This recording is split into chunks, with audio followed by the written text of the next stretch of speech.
साथियों नमस्कार। मिशन विद्यादान के डिजिटल प्लेटफॉर्म पर आपका एक बार फिर से स्वागत है। मित्रों, आज के सेशन में अपन करेंगे odd on a Grecian earn. मित्रों, जॉन किट्स ने जो ओड्स लिखे इसके अंदर 5 नंबर का अपना ओड है, odd on a Grecian earn. इस पोएम के मित्रों आज अपन करने वाले हैं मल्टीपल चॉइस क्वेश्चंस करेंगे और डिफरेंट एग्जाम के अंदर आए हुए अलग अलग टाइप के जो odd on a Grecian urn के क्वेश्चंस है उनको भी मित्रों अपने इस सीरीज के अंदर शामिल किया है। मित्रों, आप आरपीएससी स्कूल लेक्चरर की प्रिपरेशन कर रहे हो या अदर कॉम्पिटिटिव एग्जाम की प्रिपरेशन कर रहे हो, अगर आपके सिलेबस में odd on a Grecian earn है और इसके साथ ही इसके ऑब्जेक्टिव टाइप क्वेश्चन आपके एग्जाम में आते हैं तो आप बिल्कुल सही सेशन के साथ जुड़े हैं, क्योंकि अपन क्या इस सीरीज के अंदर odd on a Grecian urn के जितने भी पॉसिबल क्वेश्चंस बनते हैं उन सभी पर डिस्कशन करेंगे। और इसके साथ साथ मित्रों मैं चाहता हूं कि आप भी क्या है इस सीरीज के साथ साथ अपना एक टेस्ट दें कि आज जितने अपन क्वेश्चंस करते हैं आपके कितने क्वेश्चंस राइट होते हैं वो आप कमेंट में मुझे ज़रूर बताओगे। साथ साथ में आप अपना जो आंसर है उसको एज्यूम करोगे कि ये इसका पॉसिबल आंसर हो सकता है और मेरे बताने के बाद आप अपना एनालिसिस करना कि मेरा आंसर ये सही था या गलत था, और लास्ट में मुझे बताओगे कि कितने क्वेश्चंस आपके राइट हुए। इसके अलावा मित्रों, odd on grace in earn अभी आपके समझ में नहीं आया है तो उसके लिए मैं अपने यूट्यूब चैनल पे मैंने एक क्लास डाली हुई है odd on grace in earn की, बहुत ईजी वे के अंदर समझाया गया है, वो आप ज़रूर देखें। इससे आपके odd on grace in urn के कंप्लीट चीज़ें हैं ना वो समझ में आ जाएगी। तो वो मैंने इसी वीडियो के जो डिस्क्रिप्शन है उसके अंदर लिंक डाल दिया odd on grace in earn की क्लास का। शानदार क्लास है, आप उसको ज़रूर देखें एक बार। और उसके बाद एमसीक्यूज आप अपने हमारे इसी यूट्यूब चैनल से कर ही सकते हैं। इसके साथ अगर आपके पास ode on a Grecian urn के नोट्स नहीं है, पीडीएफ नोट्स नहीं है, तो उसके लिए आप हमारे टेलीग्राम चैनल पे जाएं, मिशन विद्यादान। जो यूट्यूब का नेम है वही अपने टेलीग्राम चैनल का नेम है, मिशन विद्यादान।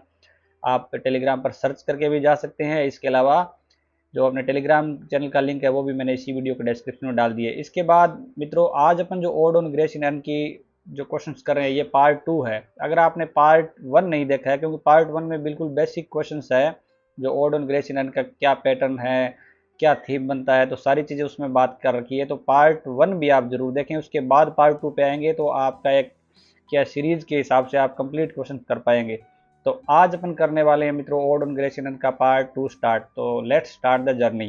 क्वेश्चन नंबर 21 देखते हैं मित्रों। 20 तक अपने फर्स्ट पार्ट के अंदर कर चुके हैं। फर्स्ट पार्ट का लिंक भी मैंने डिस्क्रिप्शन में डाल रखा है, वहां से आप जा सकते हैं उस क्लास पर। 21 नंबर क्वेश्चन देखते हैं मित्रों, जो यूपी टीजीटी इंग्लिश 2019 में क्वेश्चन आया हुआ है। Which famous romantic poem contains the line beauty is truth truth beauty. कि फेमस रोमांटिक पोएम है, ठीक है, ये पोएम भी अपनी क्या है रोमांटिक पोएम है। और इस पोएम जो क्वेश्चन के हिसाब से क्या है कि beauty is truth truth beauty, ये कौन सी पोएम से ली गई है line. The world is too much with us, ode to a nightingale, to a skylark, ode on a Grecian urn. तो मित्रों जैसे कि अपन कर रहे हैं ode on a Grecian urn, इसी पोएम की बिल्कुल ये लाइन है और ये फेमस लाइन है मित्रों।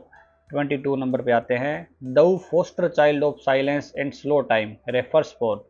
इस पोएम के अंदर एक लाइन है, thou foster child of silence and slow time, ये किसको कहा गया है। हेफर को, मिस्टीरियस प्रिस्ट को, ग्रेस इन अर्न को, टेम्पल ऑफ आर्केडी को।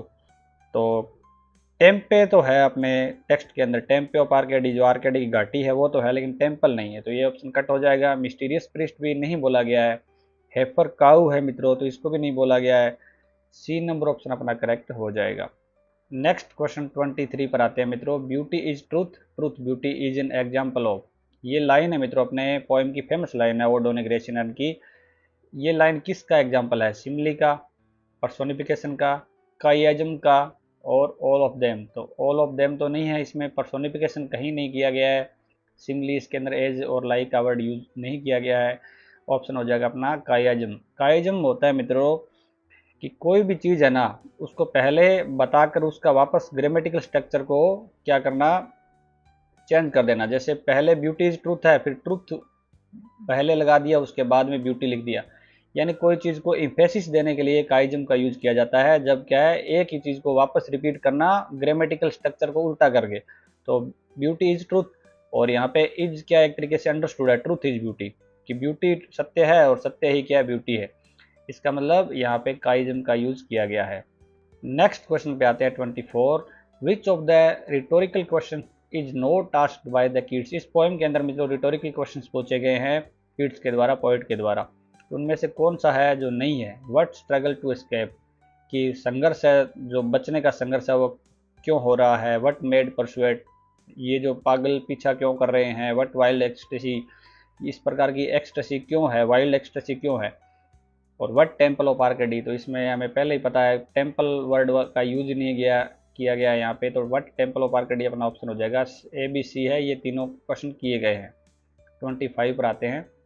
Keats addresses the Grecian urn as an attic shape in his ode on a Grecian urn because it was, ये आरपी स्कूल लेक्चर 2016 में question आया हुआ है कि Keats ने क्या ग्रेसियन अर्न को क्या किया, एड्रेस किया, संबोधन किया है एटिक शेप के लिए।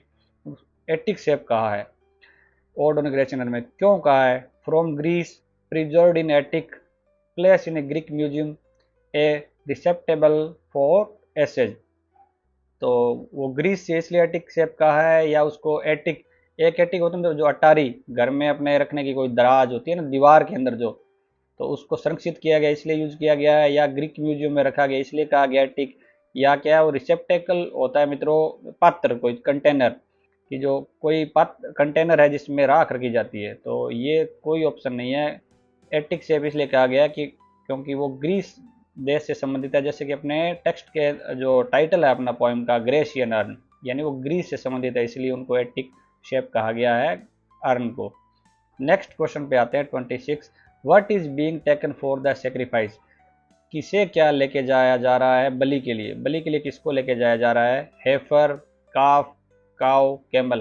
तो कैमल तो है ही नहीं, गाय भी नहीं है, बछड़ा भी नहीं है। हेफर होता है मित्रों, यंग काउ होती है, उसको हेफर कहा जाता है, और टेक्स्ट के अंदर भी उसको मेंशन किया गया, हेफर नाम उसका यूज किया गया है। तो ऑप्शन अपना ए करेक्ट हो जाएगा। नेक्स्ट क्वेश्चन देखते हैं मित्रों 27। In Keats ode on a Grecian urn the key ideas are best described as the following except one, which one.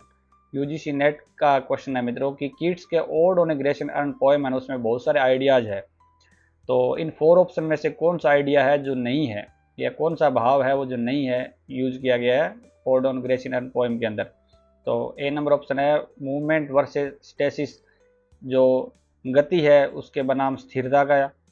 Disappointing love versus eternal bliss, या जो निराश जो प्रेम है उसकी बजाय या उसके बनाम इटर्नल जो शाश्वत जो प्रेम है उसकी तुलना की गई है। Scars of history versus consolation of art, या क्या है इतिहास है उसके जो स्कार्स होता है मित्रों जो साइंस इतिहास के जो संकेत है उसकी बनाम क्या है जो सांत्वना है किसकी, आर्ट की, या ब्यूटी और वर्सेस ट्रूथ, या सुंदरता बनाम सत्य की बात की गई है। तो इसमें देखो मूवमेंट और स्थिरता की बात की गई है ना, कि वो मूवमेंट भी उसमें दिखाया गया है, और लास्ट में से कहा गया है कि आपका लव है वो कभी ख़त्म नहीं होगा, कभी किस नहीं कर पाओगे, और ये हमेशा सुंदर रहेगी। तो ये बात तो सही है भी, उसमें भागते हुए भी दिखाया गया है, लेकिन ऐसा बताया गया है कि वो वहाँ स्थिर भी रहेगी।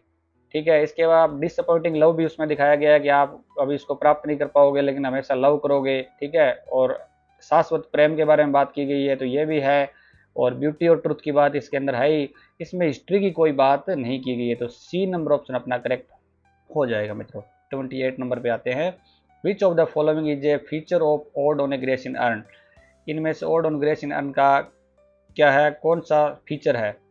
Hellenism, sensuousness, cult of beauty, all of these.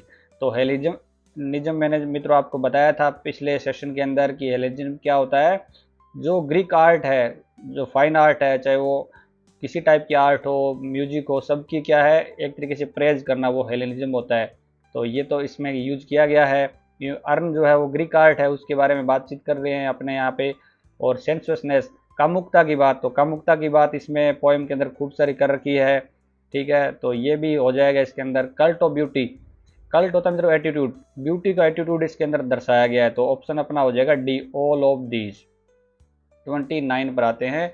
To Keats beauty is the touchstone of, जो किड्स के अनुसार क्या है ब्यूटी है वो कसौटी है एक प्रकार की, किसकी कसौटी है वो, नेचर की, वर्ल्ड की, यूनिवर्स की, ट्रुथ की। तो हमें जैसे कि लास्ट लाइन में पता है beauty is truth, truth beauty, D number option अपना करेक्ट हो जाएगा। 30 नंबर पे आते हैं। Fair youth beneath the trees thou canst leave the song no ever those tree be bare, these lines refer to. ठीक है, कि जो सुंदर युवा हो, तुम क्या पेड़ के नीचे बैठे हो, तुम कभी अपना शौक है ना वो अधूरा नहीं छोड़ोगे, और ये पत्ते भी कभी बेर नहीं होंगे, इनके पत्ते हैं वो ट्रीज है, पेड़ों के जो पत्ते हैं वो कभी भी गिरेंगे नहीं। ये लाइन क्या रेफर करती है? ट्रांजिट नेचर ऑफ लाइफ, कि हमारी जीवन है वो क्षणभंगुर है। Permanent nature of human life, या ऐसे बताया गया कि ह्यूमन लाइफ का नेचर है वो परमानेंट रहता है। परमानेंस ऑफ आर्ट, या कला है उसका स्थायित्व है। ऑल ऑफ देम, तो ये चीज़ें सारी क्या है, जो फेयर यूथ है, ये ट्रीज है, ये कहाँ पर है? ये अर्न पे है। अर्न एक क्या है? कला है, आर्ट है, जो परमानेंट रहेगी। तो सी नंबर ऑप्शन अपना करेक्ट हो जाएगा। 31 पर आते हैं। What according to Keats will the urn remain to man when old age shall this generation waste? RP school lecturer के अंदर 2016 में क्वेश्चन आया हुआ है, सीधा क्वेश्चन टेक्स्ट से आया हुआ है कि जो कीट्स है उनके अनुसार अर्न है ना, ओल्ड एज, इस जनरेशन की ओल्ड एज जब वेस्ट हो जाएगी तो वो क्या, अगली जनरेशन के लिए क्या होंगे वो urn? A forgotten historian, a friend, a silent spectator of his watch, as are desolate. तो ना तो वो किसी प्रकार के सुनसान होंगे, ना वो किसी प्रकार के दुखों का दर्शक होंगे, ना वो इतिहासकार की तरह भूल जाएंगे। वो बी नंबर ऑप्शन हो जाएगा, वो एक तरीके से फ्रेंड होंगे नेक्स्ट जनरेशन के। तो बी ऑप्शन अपना करेक्ट है। 32 पे आते हैं मित्रों। इतने अच्छे क्वेश्चंस मिल रहे हैं तो एक लाइक तो मित्रों बनता है, वीडियो को लाइक करना आपको अनिवार्य है, जरूर करें लाइक। मैं ऐसे आशा भी रखता हूं कि आप जरूर लाइक करेंगे। 32 पर आते हैं। The word ditties as mentioned in ode on a Grecian urn means. एक वर्ड है अपने पोएम के अंदर डिटीज, इसका क्या मीनिंग है? Melancholy songs, paradoxical statement, short songs, none. तो ऐसे अंदाजा लगा सकते हो आप कि इसमें टेक्स्ट में से डिटीज ऑफ नो टोन, कि ऐसा सॉन्ग जिसकी कोई टोन नहीं हो। तो मेलनकली सॉन्ग नहीं है, वो शॉर्ट सॉन्ग है मित्रों। और एक डेटीज वर्ड भी है। डेटीज का अर्थ होता है मित्रों जो गॉड और गॉडेस, जो देवी देवताओं के लिए डेटीज वर्ड का यूज किया गया है, DEITIES। तो वो थोड़ा सा आप ध्यान रखोगे फर्स्ट स्टेंजा के अंदर। और ये है डिटीज, इसका अर्थ है डिटीज ऑफ नोट टोन वाला है, ये शॉर्ट सॉन्ग अर्थ इसका होगा। 33 पर आते हैं। Opt proper word for blank. Blank के अंदर आपको एक वर्ड सेलेक्ट करना है जो प्रॉपर हो। Heard melodies are sweet but those unheard are sweeter, therefore ye play on. तो अगर बार बार पोइम पढ़ी तो तुरंत आपके समझ में आ जाएगा भाई कौन सा ऑप्शन करेक्ट है। Pipers, lovers, melodist, soft pipe. तो क्या ऑप्शन हो जाएगा? Are sweeter, therefore ye soft pipes play on. D option अपना करेक्ट हो जाएगा। 34 पर आते हैं। The urn in Keats ode on a Grecian urn is addressed by which one of the following expression. RP school lecturer 2016 में question आया हुआ है कि अर्न है ना जो कीट्स के जो पोएम है अपनी, the urn in Keats ode on a Grecian urn is addressed by which one of the following expression. किस प्रकार के एक्सप्रेशन का यूज किया गया कीट्स ने अर्न जो odd on a Grecian earn poem में? एटिक से, बोल्ड लवर, ग्रीन अल्टार, ओ मिस्टीरियस प्रिस्ट। तो ओ मिस्टीरियस प्रिस्ट तो नहीं बोला गया है, ग्रीन अल्टार भी नहीं बोला गया है, बोल्ड लवर भी नहीं बोला गया है, क्या बोला गया है? Attic shape. तो मित्रों आपको दोबारा बताना चाहूँगा कि ओड ऑन ग्रेशियन पोएम के अंदर सबसे इंपॉर्टेंट क्वेश्चन ये बनता है कि किस किस नामों से जो अर्न को संबोधित किया गया। तो एटिक शेप से इससे संबोधित किया गया। तो आप और भी जो है ना सभी को आप एक बार ध्यान रखोगे क्योंकि ये क्वेश्चन पक्का बनेगा आपके एग्जाम के लिए। 35 पर आते हैं। What does the speaker refer the urn to. जो स्पीकर है अर्न को किस नाम से रेफर करता है? An unravished bride of quietness, leaf fringed legend haunts, sylvan author, bold lover. तो बोल्ड लवर तो अपने पीछे कट कर दिया था, नहीं है। सिल्वन हिस्टेरियन तो बोला था, तो ये भी नहीं है, ऑथर वाला नहीं हो जाएगा। लीफ रिंग्ड लीजेंड हॉन्ट्स, और उसके ऊपर ना डेकोरेटेड पत्तियां हैं छोटी छोटी उकेरी हुई जो डेकोरेटेड है, तो ये भी नहीं है। कथाएं हैं उसके अंदर अर्न के ऊपर, तो ये नहीं है। ए नंबर ऑप्शन हो जाएगा। उसको बोला गया N unravished bride of quietness, कि शांति की दुल्हन जो क्या है बिल्कुल भी टच नहीं की गई हो। ए नंबर ऑप्शन अपना करेक्ट हो जाएगा। 36 पर आते हैं। The overall tone of this poem can best be described as. इस पोएम को पूरा पढ़ने के बाद है ना इसकी ऑल ओवर टोन क्या बनती है? मॉर्नफुल, जो दुख देने वाली, शोकाकुल वाली, ये तो नहीं है, किसी प्रकार का दुख होता नहीं है। इमोशनल, भावनात्मक है ये। सार्कास्टिक, व्यंग्यात्मक है, यानी इसमें किसी प्रकार का व्यंग्य किया गया है, तो व्यंग्य तो किसी प्रकार का नहीं किया गया है। वल्गर, अश्लील, इसमें कोई ज़्यादा सामग्री है नहीं। तो बी ऑप्शन अपना सही हो जाएगा। इमोशनल है ये, और आर्ट के प्रति इमोशन को, पोइट का इमोशन है वो दिखाया गया है। 37 पर आते हैं। Which image that Keats recreates in his ode on a Grecian urn is not sylvan. RPS school lecturer 2020 के अंदर क्वेश्चन आया हुआ है कि इस पोएम के अंदर जो है ना, ओड ऑन ग्रेसियन अर्न के अंदर जो किड्स है वो किस प्रकार की इमेज को रिक्रिएट करता है। ठीक है, जो फॉरेस्ट की इमेज हो। O fair youth beneath the trees, तो इनमें से 3 तो है, एक नहीं है। ठीक है, तो O fair youth beneath the trees की सुंदर यूथ है, युवा है जो क्या है, पेड़ों के नीचे है। Of deities in the dales of Arcady, ये वो डेटीज है जो मैं आपको बता रहा था। डिटीज होता है जो शॉर्ट सॉन्ग्स, और डेटीज होता है देवी देवता। जो देवी देवता है वो डेल्स ऑफ आर्केडी के अंदर। द पेस्टल पाइपर्स, ये जो ग्रामीण क्षेत्रों में रोमांटिक जो पाइपर है बजाने वाले, बांसुरी बजाने वाले वो। या द अनरेविस्ड ब्राइड ऑफ सॉलिट्यूड, या अनरेविस्ड ब्राइड है किसकी, सॉलिट्यूड की। तो ये सारे ऑप्शन अपने ए बी सी तो करेक्ट है, ये सब आते हैं अब, लेकिन अनरेविस्ड ब्राइड ऑफ क्या आएगा, सॉलिट्यूड थोड़ी आएगा। द अनरेविस्ड ब्राइड ऑफ क्वाइटनेस, तो सॉलिट्यूड यहाँ पे गलत है, डी नंबर ऑप्शन हो जाएगा। क्वाइटनेस होता तो अपना ये हो जाता। 38 पर आते हैं। What literary device is this. इस पोएम के अंदर लिटरेरी डिवाइस कौन सी है ये। What mad pursuit, what struggle to escape, referring to the stationary image of on the urn. तो अर्न पे जो इमेज है ना उसमें दिखाया गया है मेड, व्हाट मेड परसुएट और व्हाट स्ट्रगल टू एस्केप, ये लाइन है उस इमेजरी के लिए। तो इसमें लिटरेरी डिवाइस कौन सा यूज किया गया है, एलिट्रेशन, आयरनी, पैराडॉक्स, ऑक्सीमोरन। तो एलिट्रेशन इसके अंदर मित्रों नहीं है, आयरनी भी इसमें नहीं है। व्हाट मेड परसुएट कि पागलों की तरह पीछा कौन कर रहा है, और बचने का संघर्ष ये कौन क्यों हो रहा है ये। ठीक है, तो इसमें मित्रों क्या हो जाएगा, इसमें पैराडॉक्स हो जाएगा। इसमें विरोधाभासी चीज बता रखी है कि जो एक अर्न, बात तो अर्न के ऊपर हो रही है, लेकिन पोइट हमें इस तरीके से बता रहा है कि जैसे कि वो रियल क्या है इमेज, मतलब रियल वो बात चल रही है कि कोई पीछा कर रहा है, कोई बचने की कोशिश कर रहा है। तो अंत में जब सोचते हैं तो ये बात लगती है हमें विरोधाभासी, तो इसलिए यहाँ पे पैराडॉक्स का यूज किया गया है। ऑक्सीमोरन में भी विरोधाभासी चीज होती है, लेकिन कब होती है, जब ऑक्सीमोरन का यूज तब माना जाएगा जब क्या है, अपोजिट वर्ड है ना साथ साथ के अंदर आ जाए। जैसे अपने इसी लाइन में आगे वाइल्ड एक्सटेसी है। व्हाट वाइल्ड एक्सटेसी, तो वाइल्ड और एक्सटेसी है ना, तो वो दोनों क्या है, वाइल्ड है वो एक जंगली जैसे कि नेगेटिव इमेज है वो, और एक्सटेसी है वो बहुत ज़्यादा आनंद। तो वाइल्ड और एक्सटेसी नेगेटिव पॉजिटिव वर्ड पास पास आ रहे हैं, इसलिए वहाँ पे तो ऑक्सीमोरन का यूज हो जाएगा। तो ये थोड़ा सा ध्यान रखोगे, पूरा स्टेटमेंट जब विरोधाभासी हो तब तो अपन को करना है पैराडॉक्स। जो वर्ड बिल्कुल पास पास में अपोजिट आ जाए, अपोजिट मीनिंग आए, तब वहाँ पे करना होता है अपन को ऑक्सीमोरन। तो आपको क्लियर हो गया होगा, सी नंबर ऑप्शन अपना इसका करेक्ट हो जाएगा। 39 पर आते हैं। What does the author repeat the words happy and forever in stanza 3? Stanza 3 के अंदर हैप्पी वर्ड है और फॉरएवर बार बार आता है, हैप्पी, हैप्पी बोझ, फॉरएवर।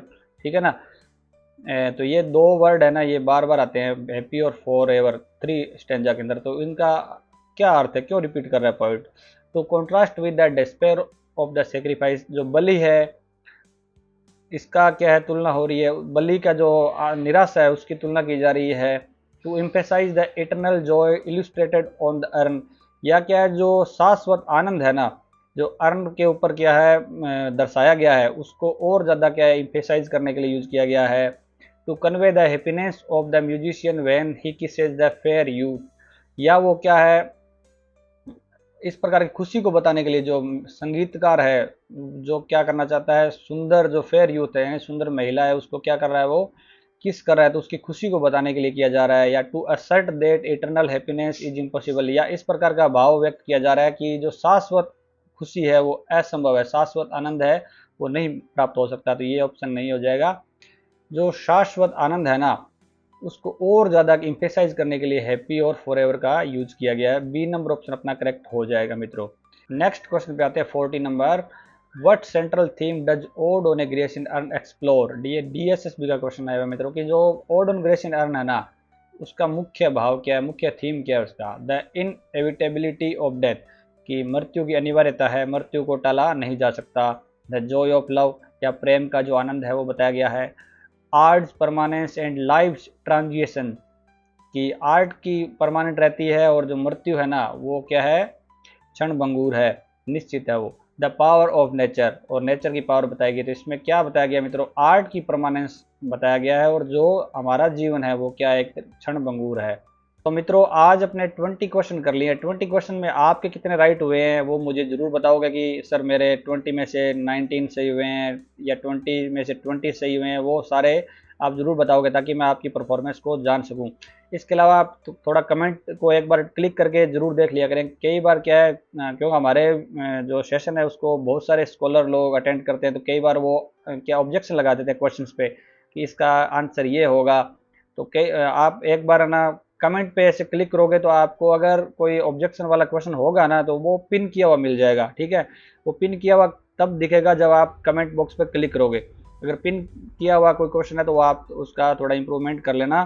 हालांकि इतना मुझे लगता नहीं कि आज वाले सेशन में होगा, लेकिन फिर भी कई बार मिस्टेक हो जाती है मित्रों, मनुष्य है, मैं भी आपकी तरह एक इंसान हूँ, कई बार फ्लो के अंदर गलती हो सकती है, तो वो भी थोड़ा चेक कर लेना। इसके अलावा अगला पार्ट अभी भी जारी रहेगा अपना, ये अगला पार्ट भी आएगा क्योंकि क्वेश्चन इंपॉर्टेंट है ना, बहुत सारे पड़े हैं। तो अगला पार्ट देखने के लिए आपको क्या करना है, इसी वीडियो के डिस्क्रिप्शन में जाना है और पार्ट 3 का लिंक आपको वहाँ मिल जाएगा, वहाँ से आप देखें, नहीं तो स्क्रीन पे मैं लिंक डाल दूंगा, वहाँ पे क्लिक करके भी आप देख सकते हैं। इसके साथ ही मित्रों वीडियो को लाइक करना आपको भूलना नहीं है, और बिल्कुल आप लाइक करें तभी आपके लिए अच्छी अच्छी चीज़ें आएगी मित्रों। और शेयर करना आपको बिल्कुल भी नहीं भूलना है। आप कोई भी आपके पास जो भी ग्रुप है ना ओड ऑन ग्रेजुएशन एंड से संबंधित, जो भी आप एग्जाम की प्रिपरेशन कर रहे हो, चाहे आप स्कूल लेक्चर का कोई ग्रुप है टेलीग्राम का, व्हाट्सअप का, तो आप लिंक को वीडियो के शेयर जरूर किए करें। और सब्सक्राइब करना बिल्कुल भी नहीं भूलें, क्योंकि सब्सक्राइब करेंगे आप तो निरंतर आपको नोटिफिकेशन प्राप्त होते रहते हैं। कौन सी चीज़ आपके लिए काम की है उस पर आप क्लिक करके देख सकते हो। और एक प्यारा सा मित्रों छोटा सा चाहे कमेंट, थैंक यू का कमेंट कर दो, लेकिन आप कमेंट जरूर करना ताकि मेरी एनर्जी बढ़े, और पॉजिटिव कमेंट हो तो मैं क्या आपके लिए आगे भी नई नई चीज़ें हैं वो लेके आता रहूं। और बिल्कुल भी मित्रों दोबारा आपसे रिक्वेस्ट कर रहा हूं कि लाइक शेयर सब्सक्राइब और कमेंट करना बिल्कुल भी नहीं भूलना है। और आपको जो लाइक और सब्सक्राइब करेगा उसको स्पेशल उसकी सक्सेस के लिए मैं ईश्वर से दुआ करूंगा, और आपकी सफलता निश्चित है, मेरा आशीर्वाद आपके साथ रहेगा। और निरंतर आपको मित्रों मेहनत करती रहनी है, जिस मेहनत है उसका कोई तोड़ नहीं है, ठीक है। तो लगातार मेहनत करें और मेरा आशीर्वाद आपके साथ है। Best of luck, thank you.